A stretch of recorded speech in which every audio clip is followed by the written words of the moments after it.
I am Keni Ogunlola. I am a film director and script writer based in London. Just is they don't like me saying it's a short because it's not a short. It is a pilot that we made for a TV series. Okay. So I've conceived of this television series that I've been working on for quite some time now, which is titled Lodgers. And so we decided to make a pilot for the series that we can pitch to networks and then get money to make the major series. However, when we finished the pilot, we looked at it and thought, while while you could tell the story goes on, in itself, the pilot was complete. Yeah. It could work as a complete story. So that's where the idea could sit in a short film festival. Exactly. That's where the idea came from, to make it a short film as well. And at the time, AFRIF, which is African International Film Festival, was coming to a close. So we just felt, why don't we just put it in and see how it goes? There was no plan to really go the short film route, but it was just because AFRIF was closing then. So we put it in for AFRIF, and went about normal business and trying to get networks interested, and until we got selected into AFRIF. We were excited. Oh, great! Because we thought AFRIF was a great festival, and then to get selected in it was good, And I particularly like the fact that AFRIF was set in Lagos because I'm originally Nigerian, and so which means I could go and showcase my work to my people. That meant good to me. So we went to AFRIF and we won. Yeah, and that's where the whole journey started. And then you started getting offers after that. That's where the whole journey started. While at AFRIF, I met a guy who's from Burkina Faso, who also came to AFRIF, and he basically told me about FESPACO, that FESPACO was closing, and if I could just get to fill the form because he really liked the film. He thought he could work with FESPACO as well. So I managed to submit the forms and all that before the closing, and even though we couldn't make the deadline for the film, we submitted, and so they requested the film afterwards, and we got into FESPACO again. And I think FESPACO was where things really blew, because FESPACO is such a huge festival, and you get people from all over the world come in, and after FESPACO it was just one invite after the other, and at the last count we've been in like 14 cinemas in about 12 different countries. Right. So tell me about the story.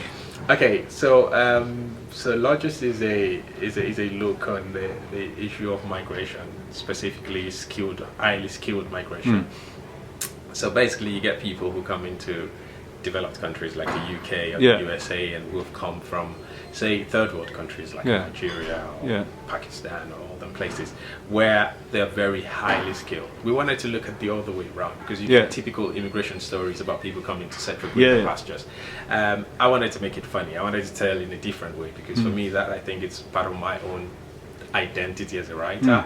You want to talk about something serious, but you want to say it in such a way that people are laughing, and even as they are laughing, they get in that they get the point. They're getting hit. Yes, they're getting hit, yet they're laughing, and they go, "Oh, there's something being said here," which I thought was very difficult, but I was able to pull it through, and I quite really enjoyed it.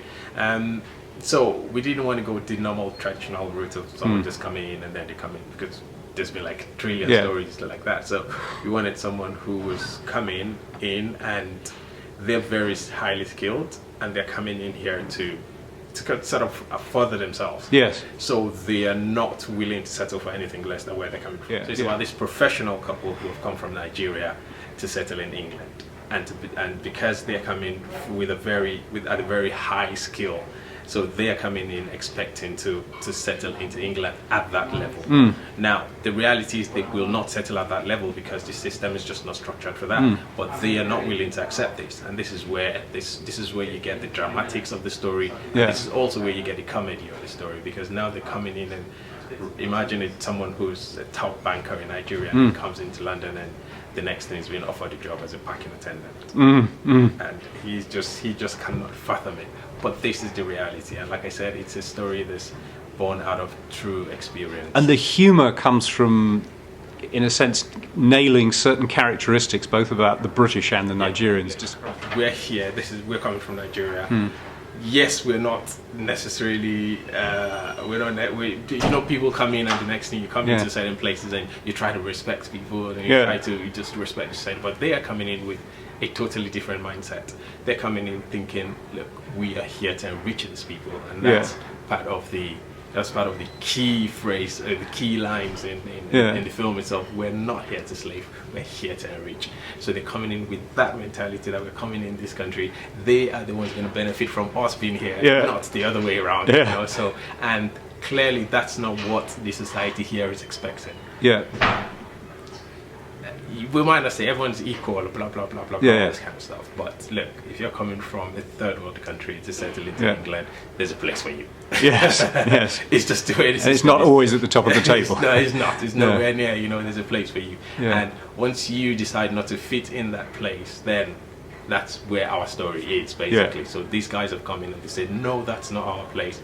That's our place. Most travelers who've been in places like the UK, they've experienced that immigration face-off where they're asking you ridiculous questions like please come on, man, I'm gonna go back to my country or whatever. But they just ask all sort of questions, and unfortunately our guys, our characters are not as patient, you know, because they, like I said, they're coming in straight with this mindset of we're not going to let these people take us for a ride. So from the onset is bang, bang, bang, bang, bang. Unfortunately, I know it's.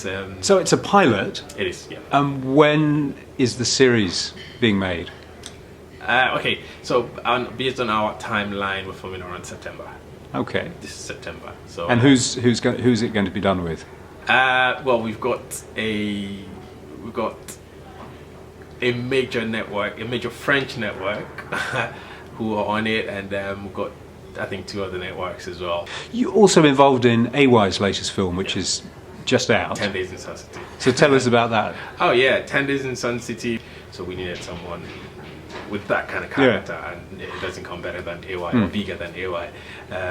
Because he had just finished his 2 films at the time. The first one, 30 Days in Atlanta, which went on to break Guinness World Record, blah blah blah, Nollywood highest selling film. And then he's done Jamaica, A Trip to Jamaica, which beat 30 Days in Atlanta. And so we did Lodgers, and he was very impressed on the set of Lodgers.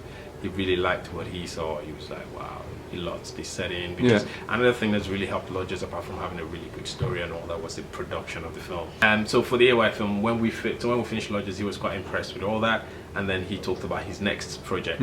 At the time, he had this idea that I think was developing with someone else that kind of wasn't pulling along as he would like to. So we talked about it, and he thought, yeah, why not? I said, look, you've just seen what we've done. I can do this for you. I just bang you a world-class script. I just basically sold myself to him, and of course he was very, very much impressed as well. So we started working on the script, and then within a while we put together a first draft, and I guess he was blown away, and so was everybody else already. And we just knew from the outset that this was going to be great, you know. So a couple of more works and all that. So generally, I wrote and co-directed it, because we had another director which from South Africa, and, because we filmed most of it in South Africa, so they wanted a more because we had South African tourism involved, we had Sun International, and all, so they wanted a more South African person as well. So I'd say Uga, who basically directed it, because he did the major bits of it. So I did all of the B units in South Africa, and also did